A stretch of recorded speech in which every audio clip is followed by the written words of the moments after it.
have. And I promise I'll put in a good word when you ask him for your favor. So please. Sounded like Ramirez was asking him for some magical support. But what did Veldora want from me? I couldn't guess. Well, all right. You better live up to your word, though. Yep. Just trust me. They had a deal, so Veldora nodded. Considering how haughty he usually acted, he seemed to be enjoying what was to come quite a bit. It looked like Ramirez put him up to it, by and large, but he was receptive from the beginning. So Veldora brought a hand up to an incubation capsule, and, with an apparently meaningful ha, infused it with magicules. The capsule was now swirling with an unusually high concentration of them, and considering the pressure, I could see how the capsule might break apart. Was this going to be okay? I was worried but decided to keep watching silently. If it shattered, we could deal with it. I was more curious about what Ramirez was attempting. Inside the capsule, the crystallized magicules attached to the Magisteel skeleton began transforming into what looked like muscle tissue. Raphael had predicted this much, it was part of the plan. But now, with Veldora directly injecting his own magic force, something unexpected was about to happen. Vast numbers of magicules began to pervade the skeleton, transforming the framework itself. I could hear Ramirez say, "Oh? I didn't expect that." Which, well, that's what experiments are for. The skeleton material could really no longer be called Magisteel. Nor was it orichalc or mithril, not without any gold or silver mixed in. But while its strength wasn't crimson steel yet, it had risen to at least the level of orichalc.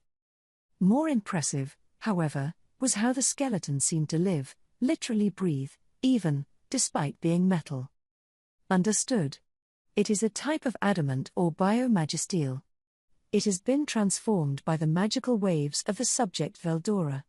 Theoretically, one could call it dragontite. I see. To me, it looked like Ramirez was groping for a way to finish the bodies faster, and in the process, she'd stumbled upon the discovery of a neat new metal. And it wasn't over yet. Whoa. Master? Stop. Ooh.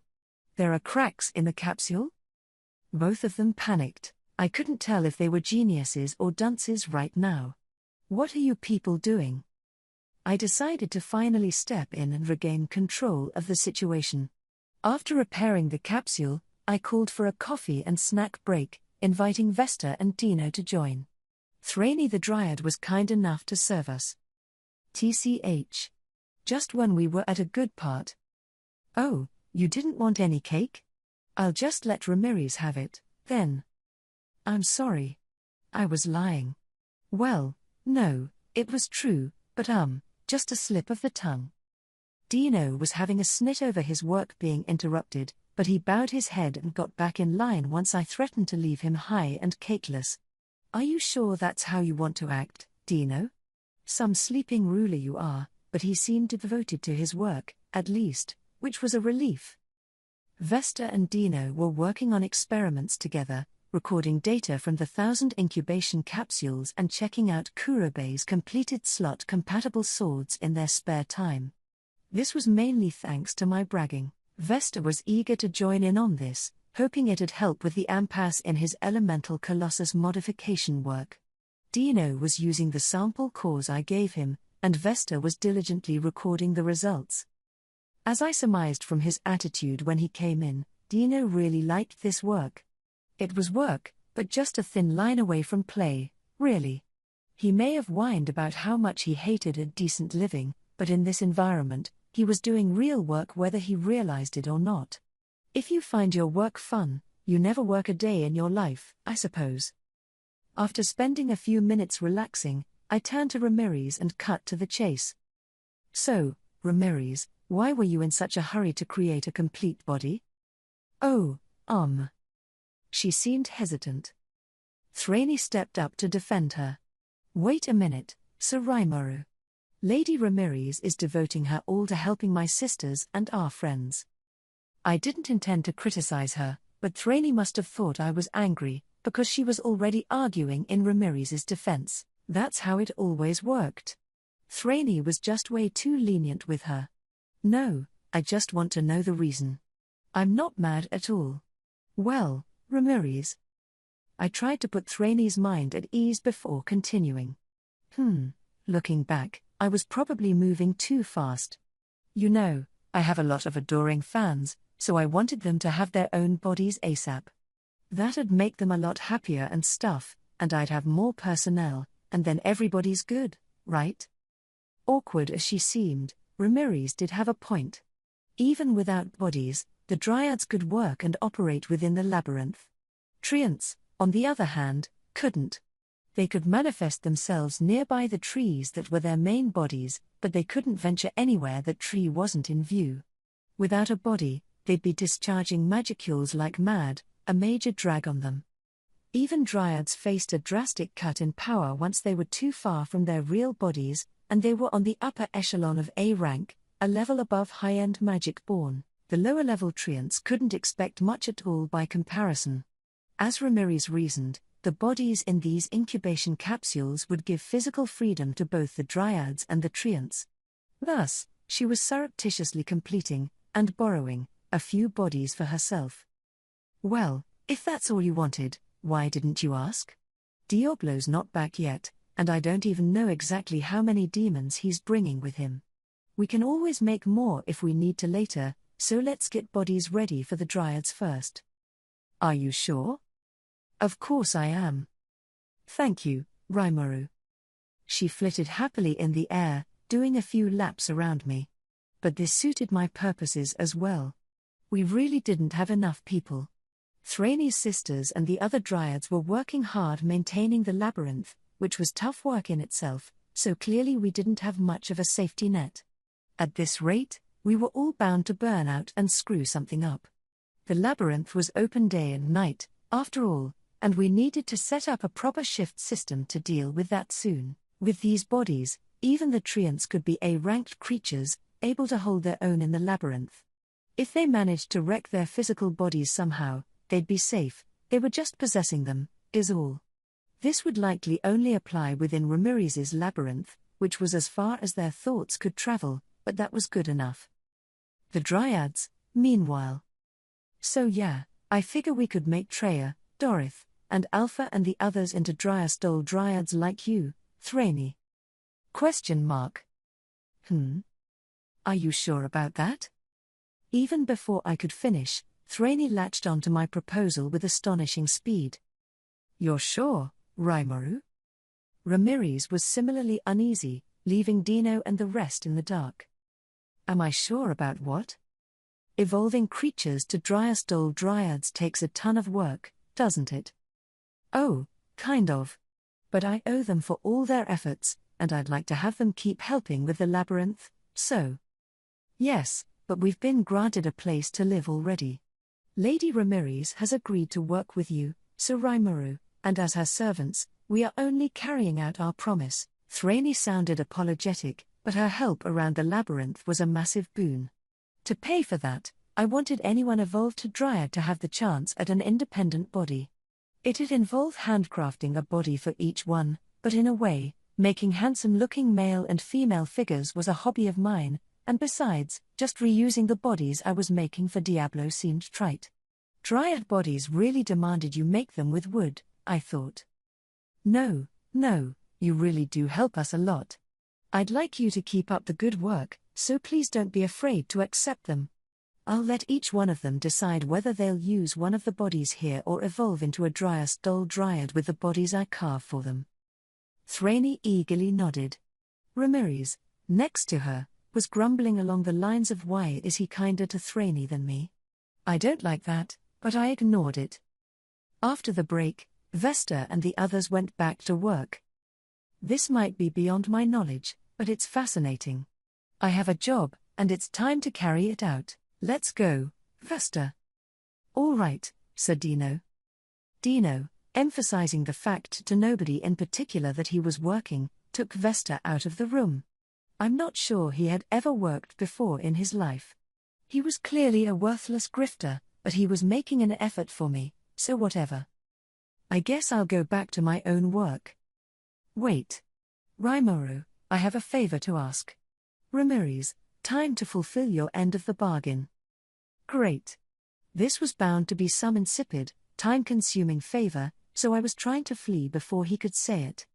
Veldora was waiting for just after the break to bring it up, wasn't he? Now, to tell you the truth. The master says he wants an assistant.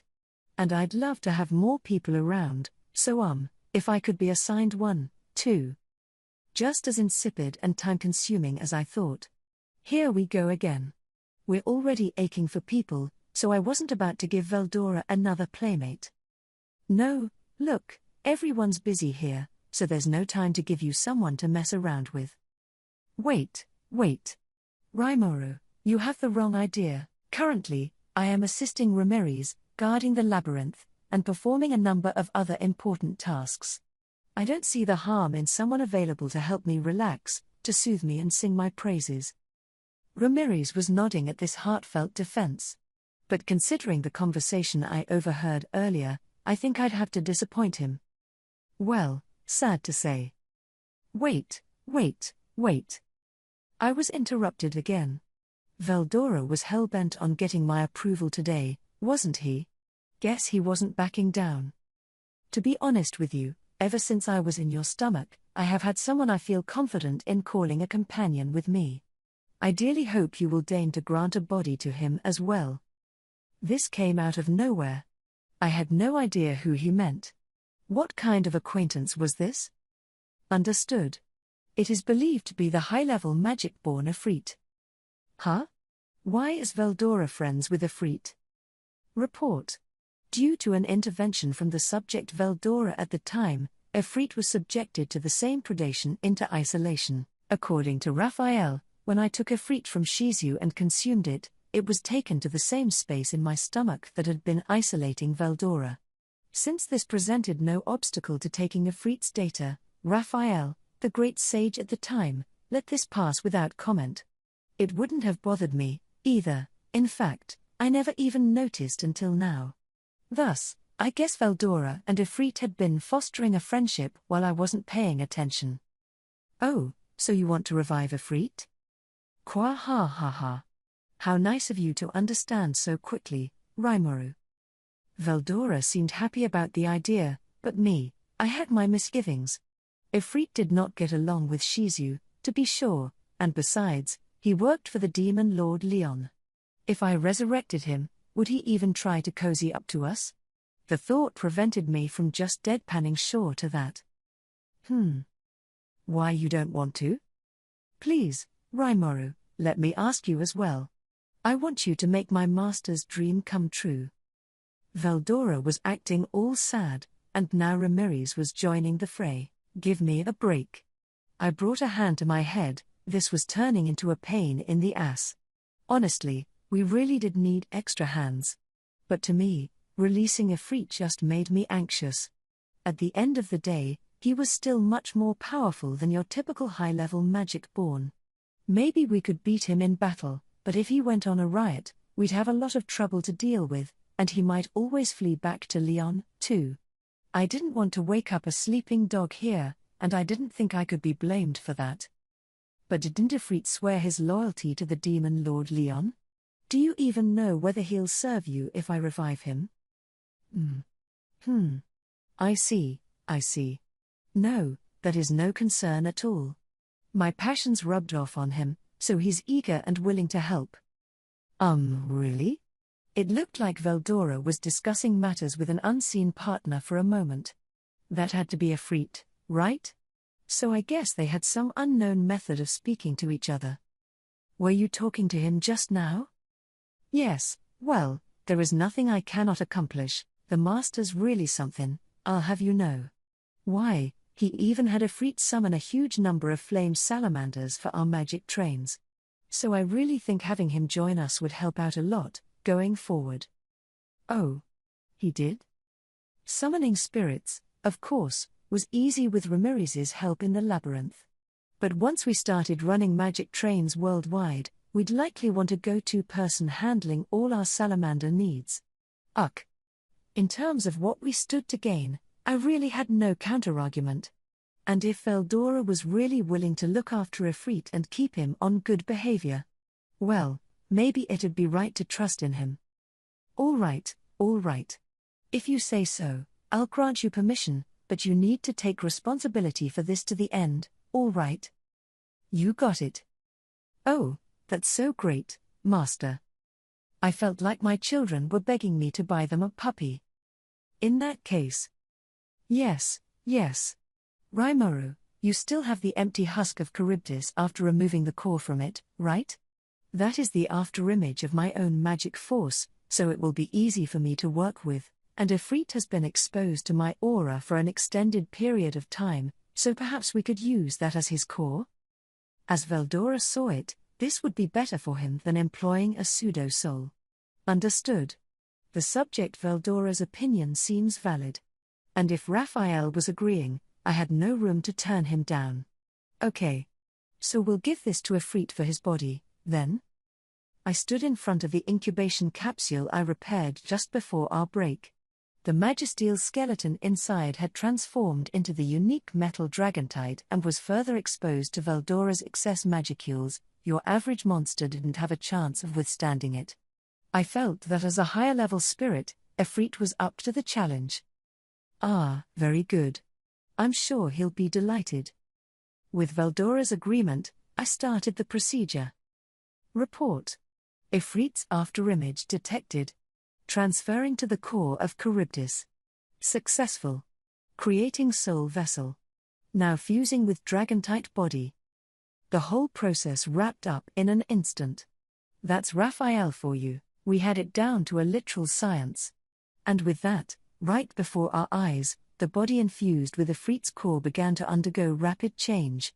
The skeleton, now dark silver, seemed to be growing muscles as we watched, blood suddenly flowing through them. The skin protecting them was dark brown, the same as Veldora's. The eyes were gold, the dragon-like pupils shining a deep crimson red. Also, this really looked like a woman. A pretty one, too. Ah, Ifrit. How's it feel to come back with a new body? So this beautiful girl was Ifrit. Ignoring the question of whether spirits have genders for now, I seem to recall fighting a muscle-bound, masculine figure. What happened? We meet for the first time in the physical realm, Sir Veldora. And Sir Rimuru. I cannot thank you enough for restoring me. Ignoring my confusion, Ifrit faced me and fell to one knee. I feared his loyalty to Leon would lead to instant aggression, but that didn't seem to be a concern any longer. Sure. Glad you're doing well. I wanted to ask you something. Anything. I wanted to ask him a lot, actually. But the first thing. The last time I saw you, you were, more physically geared for combat? Or you looked like you could, move around a bit easier. Not to dance around the subject too much, but you didn't have such big breasts, did you? But I was too timid to say it. I mean, how could I?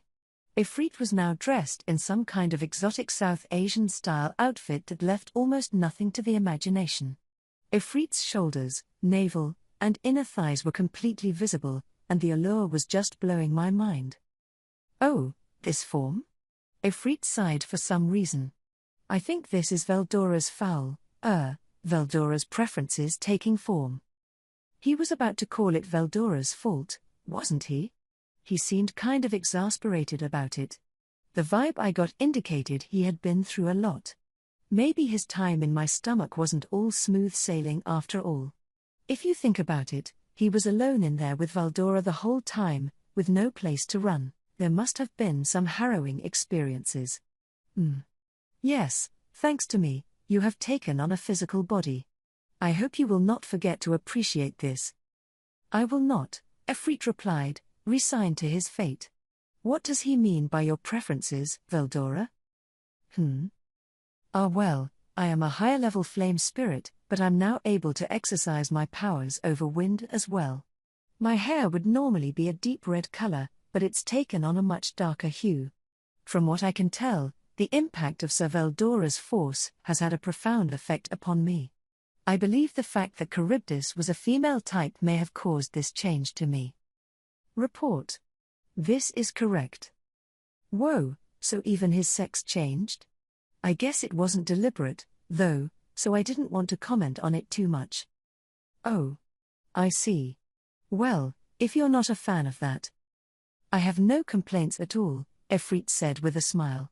No matter how it looks, this form is far more powerful than I used to be. Glad to see he was so adaptable. I suppose getting browbeaten by Veldora all this time must have made him used to things. I kind of liked that, and besides, unlike when I brought Shizu within me, I detected no hostility from him at all. You don't, resent me or anything, do you? No, I don't. Inside you, I learned about a great deal of things from Sir Veldora. Looking back, I feel that I, and Shizu Aizawa as well, perhaps felt our duties and responsibilities too much. We rejected each other and were unable to interact at all. Now I can't help but think we could have found another way to overcome this. Sounded like Efreet wasn't dragging any baggage from the past along. In fact, he seemed to even regret not working things out with Shizu. The mood was thus unexpectedly somber as we decided to all sit down and work out our future. Efreet told me about assorted things as well. Life, as I surmised, had been tough on him. I began sensing an affinity among us. Now I was sure there was no better person to leave in Veldora's control. As he put it, while he still had feelings for the demon Lord Leon, he couldn't call those feelings loyalty at all. Right now, he said, I see myself as already defeated and killed once by you, Sir Rimuru. I was lucky enough to have Sir Veldora rescue me and keep my consciousness from fading away, but I feel I am a completely different being from before. I do still believe that Sir Leon is a great demon lord, but right now, I only wish to serve Sir Veldora. That seemed believable to me, and Veldora never doubted Efreet from the start. I saw no need to fret over it. All right. Well, consider yourself officially Veldora's assistant now. Very well. I will stake my life and body on serving him. He definitely sounded serious. It's not that I had put the affair with Shizu totally behind me, but that was true for both sides. We needed to work past that, and in the meantime, I decided to accept Efreet. Now, Rimuru, I have one thing to discuss. There's more? I really didn't want to get involved in anything else, but if I didn't hear him out, I'm sure he'd harangue me about it. What is it now, Veldora? Well, I was hoping I could give a name to Efreet. Efreet, you see, is not his individual name, but that of his spirit type. All upper-level spirits summoned by the spirit summon, Efreet's spell are referred to as Efreet. That was actually a decent suggestion. A name, huh? He might need one of those, yeah. But the naming process in situations like this could be fraught with danger. I had personally screwed it up multiple times, so I knew. But if you name Efreet right now, wouldn't that be kind of dangerous? I know you have a huge magicule store to tap, but get the levels wrong, and you could be in deep trouble. Too many magicules would be poison to Efreet and even potentially damage the namer. I managed to survive all my namings more out of luck than anything. Kwa ha ha ha. But you can accurately calculate the exact amount required, can you not? If I am pumping in too much energy, I want you to shut off the soul corridor linking us. That sounded safe enough. Report. This can be provided for. Raphael was eager to help, likely because I was in no direct harm. All right. I'll help. Good. I knew you would say yes. So we were now naming Efreet. Efreet, from this day forward, you shall be known as Cherries. With a solemn voice, Veldora gave Efreet his command. Cherries was now the name of Efreet, a name that was more a contraction of Charybdis than anything resembling Efreet. I thought something like Iris would be more suitable, but better to keep my mouth shut with things like this. Now, via the soul corridor between them, I could see Veldora being drained of his magicules. Efreet, right now, was a special A in rank, with enough magicules to be deemed a calamity-level threat. He'd lose out to Xion or Benimaru but was about equal with Ci or Geld. So if he was given a name. Yes, my lord. Then by my name as Cherries, I solemnly swear to serve my master, the great Sir Veldora. The name was accepted, and at that instant, Raphael shut off the soul corridor and sealed up Veldora's powers. Mission accomplished. Veldora had successfully named Ifrit, and now Ifrit was evolving. He had far more magical force within him. Now he was Demon Lord Caliber, a far cry from Thraney and even above people like Carillion or Frey. Report. The upper-level spirit Ifrit has evolved to Flame Lord. A Flame Lord? Apparently, this was what happened when spiritual life forms attain physical bodies and assume something closer to demonic form. Kwa ha ha ha. How impressive. I'm glad I relied upon you now, Rimuru.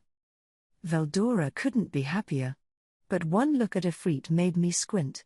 He had undergone major changes, or really, he was back to how I remembered.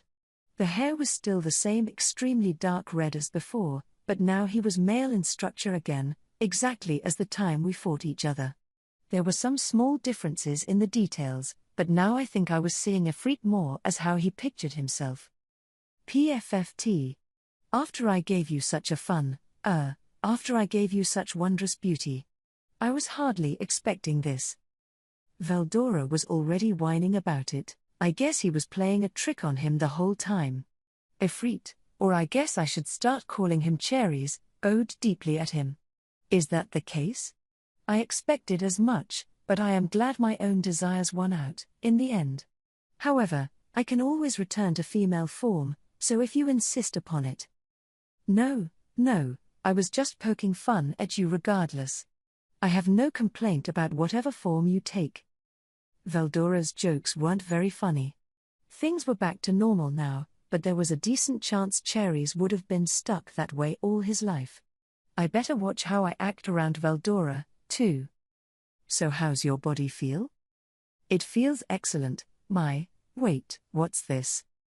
As he answered my question, he began to notice some kind of change. Carefully, he gauged the powers within himself. This much power? He seemed shocked. Heh. Well, I should hope so, Veldora said with a satisfied smile. He had been expecting this, it seemed. It seems you've evolved into a Flame Lord. A Flame Lord? I can hardly believe this power. Yeah, if I was just resurrected, and all of a sudden I had Demon Lord level power, I'd probably react the same way, but even with all that power, you're still mainly just a caretaker for Veldora, all right? In fact, with all that strength on tap, Veldora might wind up trying to take even more advantage of you. I was starting to sympathize with Cherries a bit. We had gotten chummy pretty fast, after all. Regardless, we had a new member of the office. Before long, Cherries was just another part of the picture, worked to the bone by Veldora and Ramirez, just as I feared, but nobody seemed to mind. Thanks to him, our work was humming along even faster than before. Hey, since when did we have someone like this working for us? He joined while you were all occupied with putting cores together. But it's not like you just hired someone on. This is a Spirit Lord. He's got, Demon Lord powers. No, he's a Flame Lord, to be exact. It doesn't matter. That's not what I'm trying to say. Dino seemed pretty agitated, but everyone else got used to things quickly. Well, these things happen, I suppose. They do, Vesta. Dino, if we're going to work with Rimuru and the Master here, you can't afford to let things like these throw you. I know, but... He looked less than convinced but, with the help of everyone else, grudgingly accepted it. Yes, it's best to just adapt. Knowing when to give up is key. So now I was cutting down more trees and creating more dolls. Before long, I had a number of dryads evolved into Dryas doll dryads, capable of tapping their full powers no matter how far they were from their trees. Not one of them refused the offer, so now there were nearly 10 of them. They didn't have battle experience and thus weren't as strong as Thraney, but they had a whole labyrinth to learn the ropes in. Looking ahead, I'm sure they'd be great assistants for Ramirez. I was also just about done with the bodies, or really, the avatars, I'd be lending to the Treants. They'd simply be possessing these bodies, not taking them over entirely, so they didn't need to be top of the line. I made sure they were fully compatible with the 100-odd treants who would now be able to explore and work in the labyrinth. That was a lot of new personnel, and now I regretted not doing this sooner. Many of the Dryad bodies were female in shape, while most of the Trent bodies were male. They themselves were genderless, and they told me I didn't need to worry much about this, so I made their bodies with efficiency as the watchword. If they wanted to adjust any details, they could do it themselves once they took possession. Regardless, I was told they were ready to hop in whenever the bodies were good to go, and before long, my work was complete. With the new help, we finally had a little free time to work with. Thank you very much, Sir Rimuru. I jiggled my slime body in response to Thrainey's words of gratitude. This was really no big deal for me. I wanted to repay them for their hard work, and besides, I got a lot out of the bargain. Okay, everyone, keep it up. Ramirez, if anything happens, let me know. Roger. I'll fly right over. She'd report back at once if something flared up, I was sure. But we still had work left to do. I was meeting with Rigard and Mjolnir daily, and I had a mountain of projects and proposals to approve. My feedback was required for our criminal justice system as well, and I needed to mediate over and resolve any conflicts of opinion in my cabinet. In an ideal world, I'd help all day with this research, but life was getting in the way. What I really wanted was a staff to help me with bureaucratic work. That was my main priority. I had time for my hobbies because I didn't need to sleep, but even I enjoyed a nap now and again. I had thought of myself as someone who talked a big show and let everyone else do the actual work, but now I really was working hard. I couldn't help thinking about that as I returned to my office. Sir Diablo has returned, along with several unfamiliar individuals. They wanted to see you. What would you like me to do with them, Sir Rimuru? That message had been waiting for me for quite a while. If it were Diablo alone, of course I'd welcome him right in. But he had brought strangers along. It was an annoyance, but with all the people I had around me, we needed to go through this procedure. I decided to get this rolling before Benimaru demanded he sit in on matters. We'll meet in the reception room. Bring them right over. The attendant briskly bowed at me and left. She seemed to move kind of awkwardly. I guess she was nervous around me. Exasperated, I asked another attendant in the next room over to prepare some tea. Shuna was busy elsewhere with her own work in the daytime, although she always allotted time in the evening to prepare dinner and the like. Shion, for her part, was training Team Reborn in the labyrinth. They were apparently testing out just how immortal they were, pushing the far edges of their endurance. I heard they were going down to some pretty deep levels, so I resolved not to call for her unless needed. In their place right now were two attendants assigned exclusively to me, a pair of evolved gobliners who pretty much looked human, in my opinion. Some Shuna-developed cosmetics had gained popularity as of late, and I felt like all the women around me had been looking prettier. They were first-class attendants, and I'm sure they'd be at ease around the kings and princes of other nations, although I must have been a tad intimidating. I couldn't ask for better. So I headed to the next reception chamber over, one of the rooms designed for rustic sturdiness. I figured nothing would go wrong, but no need to go in unprepared. I had zero idea what kind of weirdos Diablo would pick for his crew. The moment I stepped in, the attendant brought our tea. Very organized, I thought. Then I sensed someone outside. Sir Rimuru. I have returned.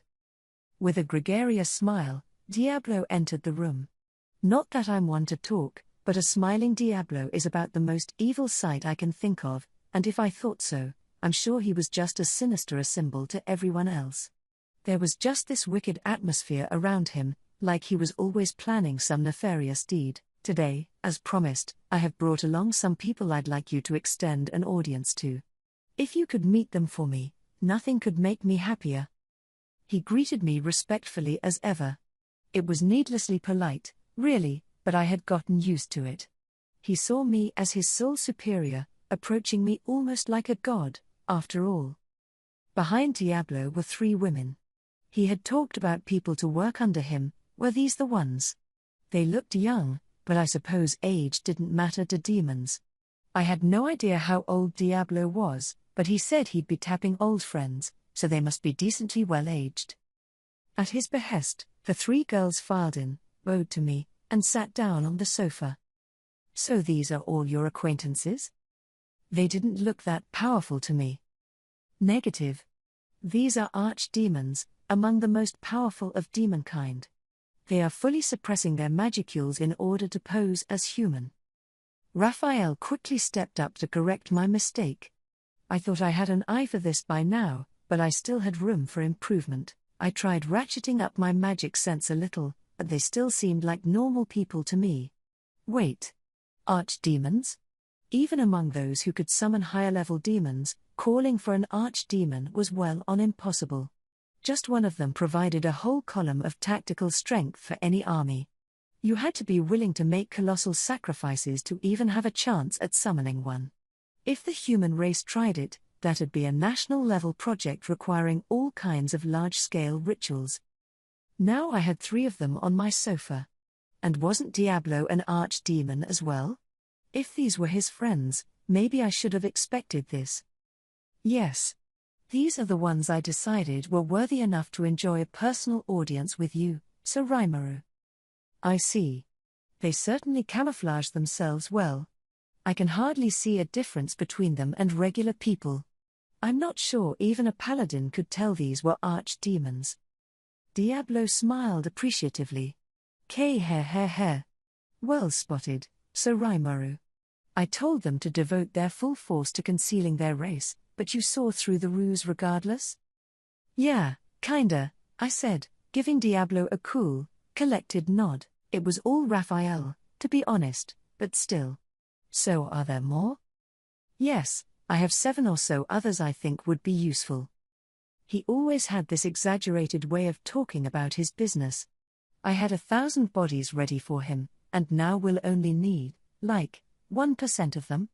Of course, I did use 100 of those bodies for the treants already, so that worked for me. Beyond that, I have a number of rank-and filers, whom I picture as serving under the people you see before you. I hope you will give them the honor of joining Tempest's forces, Sir Rimuru. Oh, there are more. All right. How many of those did you bring? I will allow them to brief you on that. It is good to meet you, Sir Rimuru. I must regretfully say that I lack a name at the moment, but I look forward to hopefully working with you.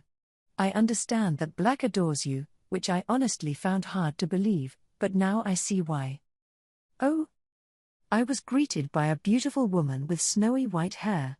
She stood before me like a noble heiress, remarkably elegant. There was a fetching, fleeting element to her smile. She seemed so kind and gentle that I could hardly believe she was a demon. Yes. From the moment I laid eyes upon you, I could not stop my heart from racing. I sincerely hope you will add my 200 followers and me to your force. With a cheerful smile, the white-haired lady pledged her oath. Honestly, it embarrassed me to get complimented like this, but Diablo had already accustomed me to it, so I let it slide. Me too, and me as well. I want to offer my 200 servants and myself to you, Sir Rimuru. The energetic young lady who spoke next had purple hair and a ponytail on her side that complemented her naturally cute looks. Despite Diablo's declaration, I almost doubted whether she was a demon at all. No complaints here, either. I've brought my own army of 200 along, and I'm ready to let you have 'em all. The dazzling, pompous blonde spoke up last. Diablo, peeved at her act, was about to stand up before I lifted a hand to stop him. I had the impression she was trying her best to be polite with me. No need to scold her over little things. That rounded out our greetings. I had 3 girls here, each arriving with 200 people. So Diablo wanted to add 600 people to his personal force. I had to hand it to him, this was scary. He was seriously trying to form his own army. K-heh-heh-heh. Now, each of these people has 2 trusted assistants with them. In addition, there is one more whom I thought would make an amusing addition. These 7 are accompanied by approximately 100 servants, making for 700 in total. I had hoped to assemble a team of 1,000, but regrettably, I am forced to disappoint you on that front. My mishandling of this affair truly pains me. No, no, no. Don't worry about it. Let's go meet them. So 700, not 6? That was almost too much. Ah, thank you very much. But before that, I thought I should debrief you in detail on how I came to invite them to my side.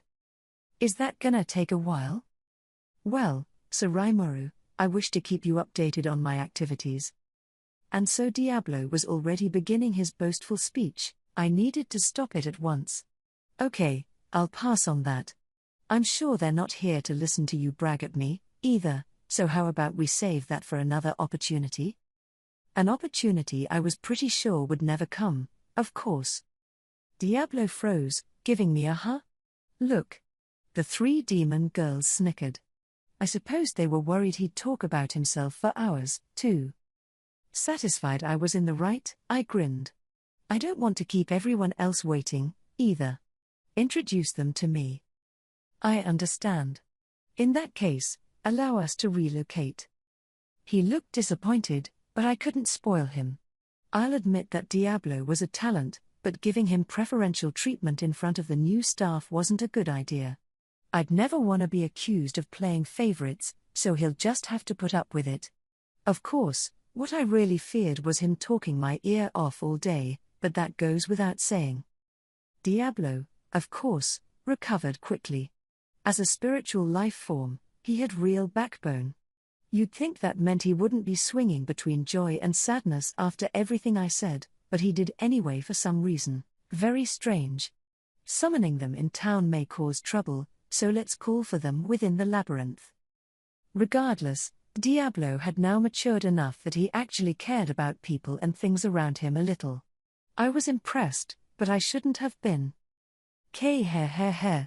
After all, if they appeared within town, they would shatter the barrier over it. You spent a lot of time and trouble on that magic spell, Sir Rimuru, so I must take consideration of that. Hearing his slightly askew observation made me realize how wrong I was. But it reminded me of something else.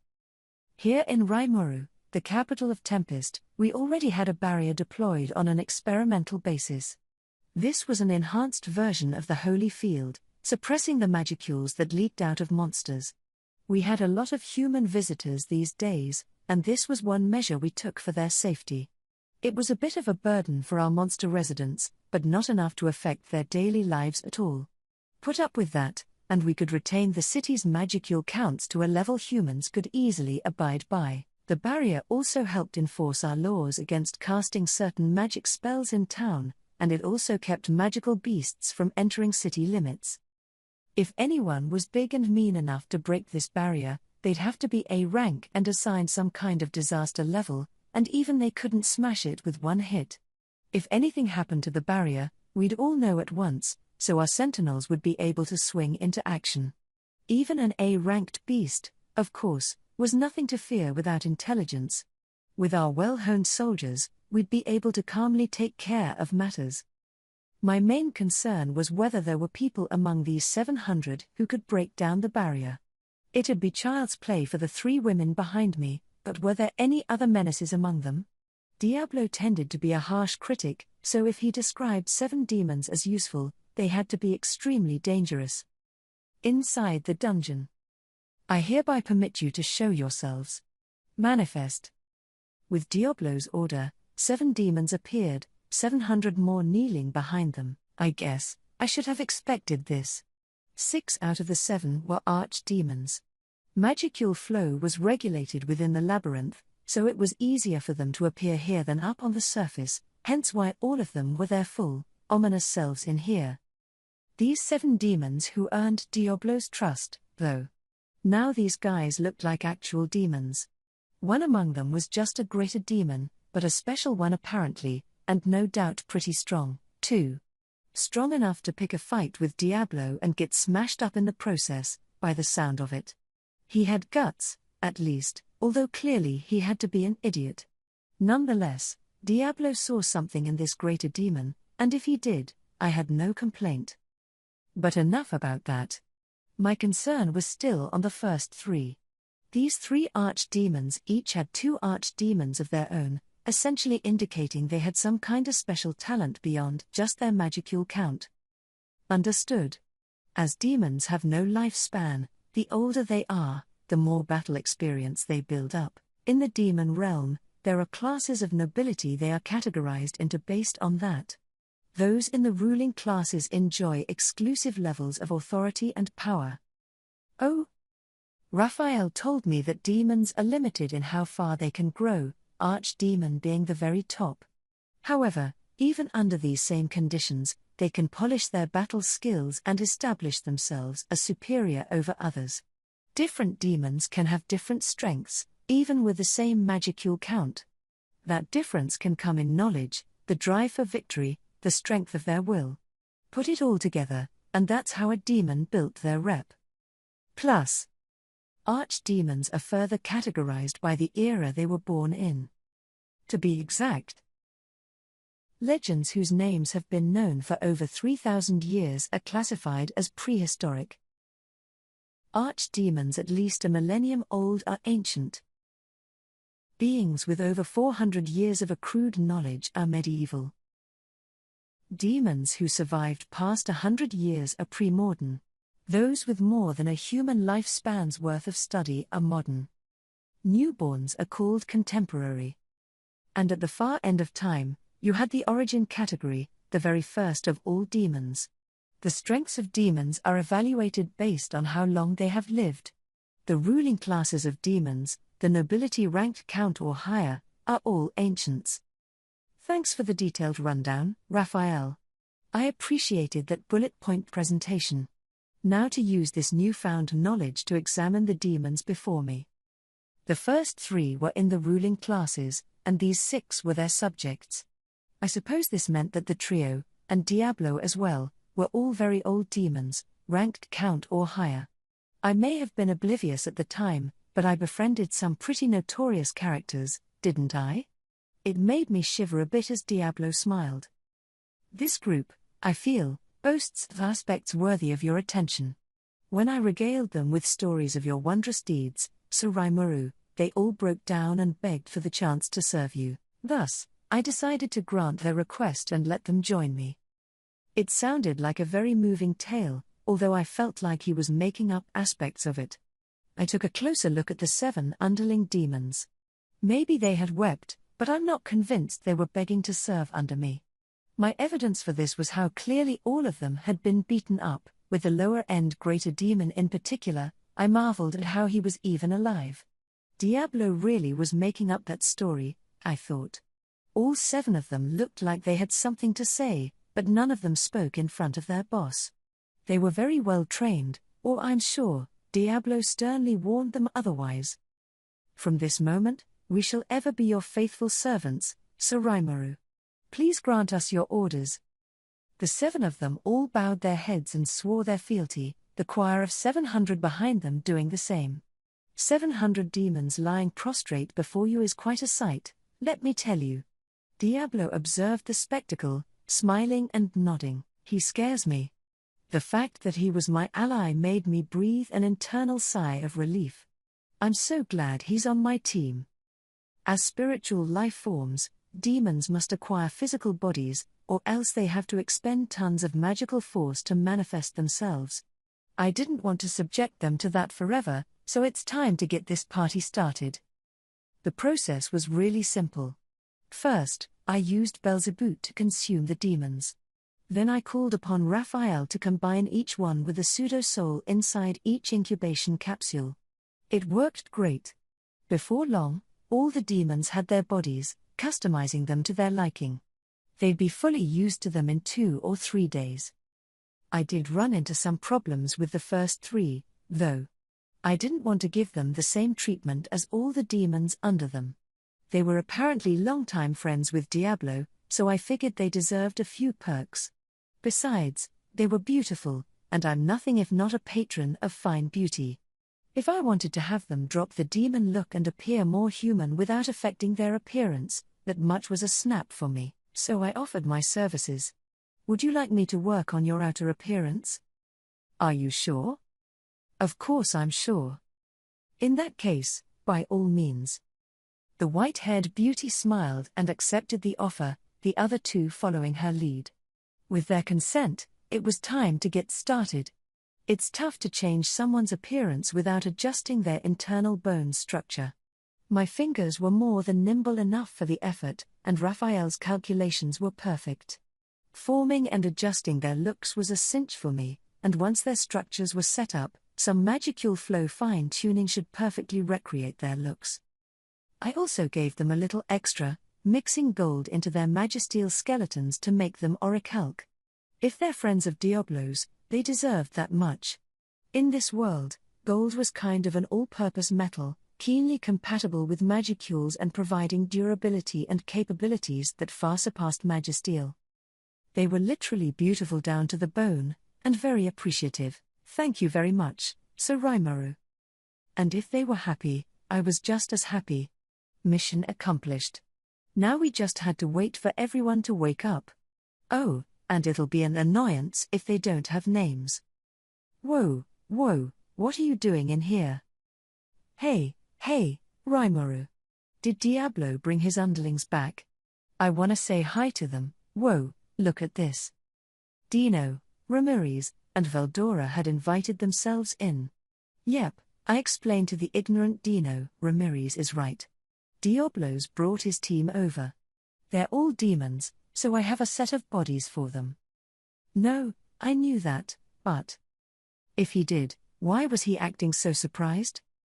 Well, after all, if he's gathered this many demons together, Diablo must be quite formidable, indeed. Oh, the numbers, huh? Yeah, there's a lot. Veldora seemed to have a point. If I wasn't forewarned, I probably would have been just as shocked. And not just that. I'm a little surprised, too. The three leaders over there. Is it me, or are they really old? Ramirez looked kind of put off. Dino nodded his agreement. Yeah, I said, they're ancients in the ruling class, so they've supposedly been alive at least 1,000 years. Huh? It's gotta be more than that, isn't it? Was it? Raphael couldn't have made a mistake. Negative. It is a difference of interpretation. With no way of knowing an exact age, estimates given are strictly estimates. If they have lived over a millennium, then it is not out of the question for them to be over 30,000 years old as well. I suppose that was true. Being over 1,000 could potentially make you 3, 4, even 10,000 years old. Raphael wasn't wrong, but it didn't necessarily have the right estimate, either. Yeah, but it's hard to ask a woman for her age. Qua ha ha ha. I have learned that well. It leads to unwanted anger, to be sure. Well, one's age isn't all that important anyway. If I've got a trio of ruling class demons on my side, I'm not gonna ask questions. If you're fine with that, Rimuru, then so am I. Funny way to think about it. I sure couldn't do that. Heh. Well stated, Sir Rimuru. It is not the years in your life, but the life in your years, am I right? Maybe? Diablo seemed eager to close the book on the subject. As embarrassing as it was for me, I followed his lead. Dino and the gang had almost made me forget what I was here for, so I decided to focus on what I'd name these demons. I figured I might as well keep it simple and stick with the exotic car theme I started with Diablo. It's not like fighting power should be measured like the price tags of cars, but with the ancient demons in front of me like this, I think they deserved names like that. Okay, I boastfully stated at the 3 body frames in the capsules, from now on, you 3 can call yourselves Testarossa, Ultima, and Carrera. The first among them had beautiful, shimmering white hair, snow-like skin, and, floating amid all that blinding white, elegant, vibrant eyes and soft red lips, which reminded me of the classic Ferrari Testarossa. Ultima was the perky lady with purple hair and a bubbly personality, and I thought the name perfectly suited her image. Carrera, meanwhile, was every bit a Porsche, blonde locks, a cutting stare, a real leader of the pack. Whoa. You can't just name them like it's nothing. Only Dino voiced any concern. But the warning already came too late, so there was no point panicking about it now. Look at Ramirez and Veldora. They didn't freak out about every little thing I did. Par for the course for him, I'd say. Yeah. As if Rimuru would act any other way. There you had it. As the three archdemons listened on, I worked them through the final stages of the body-claiming process. Muscle covered their golden frames, and in an instant, they were naked personifications of beauty. The magicules kept flowing into them, clothing their bodies. The incubation capsules shattered, unable to withstand their mystical auras. I could see why, thanks to me naming them, they had now evolved into demon peers, nothing like they were before. Their power was overwhelming, upgraded to a dimension beyond all common sense. Wow, muttered Dino. Not even old-era demon lords like Carillion could take those guys. I couldn't even guess how deep they go down, man. Good thing I'm not on hostile terms with Rimuru. Nobody reacted to him. Only Vesta, who showed up later than the others, could be found in the corner whispering, I see nothing, ha ha ha, nothing. I know nothing, I'm not involved in this. The way he was slapping himself on the head and talking incoherently made me feel a little sorry for the guy, but let's just pretend I didn't see that. This wrapped up my work for the day. I didn't want to drain my magicules all at once, so I proceeded with caution, giving names only when I was confident I had the wherewithal for it. 3 a day seemed like a good limit. Thus, the next few days were spent on a naming spree. I gave out the following names, in order of strength: Moss, Veyron, Ajira, Esprit, Zonda, Cian, Venom. Testaross's underlings were Moss and Cian, Ultima had Veyron and Zonda, and Ajira and Esprit worked for Carrera. Venom, meanwhile, was Diablo's wild card favorite. Even with Testarossa and the other two alone, I held command over 3 demon peers, which was an insane amount of force. But that was only the start of it. All 7 evolved immediately after I named them, stepping out of their incubation capsules like everything was normal. 2 of them had become demon peers, 4 others remained as archdemons but seemed a little different. I can't explain how too well, but it's like the blinders had been taken off. Venom also evolved into an archdemon, greatly boosting his own fighting power. To me, it was so much of a surprise that my brain just shut off. I mean, demon peers aren't beings you see just pop up all the time. They were legendary figures, more powerful than your average demon lord, and, counting Diablo, I currently had 6 of them within my borders. Now they weren't seeming so rare to me. What was I even gonna do with all this force? I wanted to procure people strong in things like politics and economics. Could they handle that stuff? I sincerely doubted it, but I guessed we'd have to try it out. As I pondered this, I started thinking up names for the remaining 700. This was my promise to Diablo, and I wanted to see it through to the end. I had, as it turned out, made some miscalculations. Raphael informed me that the magicules that had already built up in the incubation capsules would be enough to name them with. That was good news. Just the motivation I needed, in fact, because I whipped through the whole naming process in just 2 days. Now these 700 were prostrating themselves before me. Most of them were lesser demons to start with, but with a name and a physical body, they had evolved into greater demons. As expected, they had all gained enough magicules to be firmly A-ranked territory, and now I had 700 of them at my beck and call. Not that I'm one to talk, but something about this screamed stat inflation to me. Some of them even looked for all the world like archdemons. Did I just have another oops moment? It was simply astonishing. I mean, the first 3 alone, Testarossa, Ultima, and Carrera, were more than enough already. But it was too late to turn back now. Let's pretend that I didn't notice anything. That was probably the best way to preserve my sanity. So Rimuru, I cannot contain my joy upon receiving such a wonderful name. And all this force. Please allow me to continue granting you my absolute loyalty. Testarossa spoke for everyone there when she addressed me. I nodded my approval. Sure, have a blast, guys. Thinking about it, this was all Diablo's fault, wasn't it? All I did was keep my promise. I'm sure he'll educate them for me and stuff. As irresponsible as it was, that's what I wanted to think. As Rimuru was attempting to escape reality. Diablo, I think I understand why you are so enamored of Sir Rimuru. Yes. Amazing, isn't he? He saw us for what we really were, and he concluded that we were not a threat worth considering. Even that old demon Lord Dino turned white as a sheet when he saw us. Testarossa and the other two demon leaders were talking among themselves. Rimuru had no way of knowing, but this group had zero intention at all of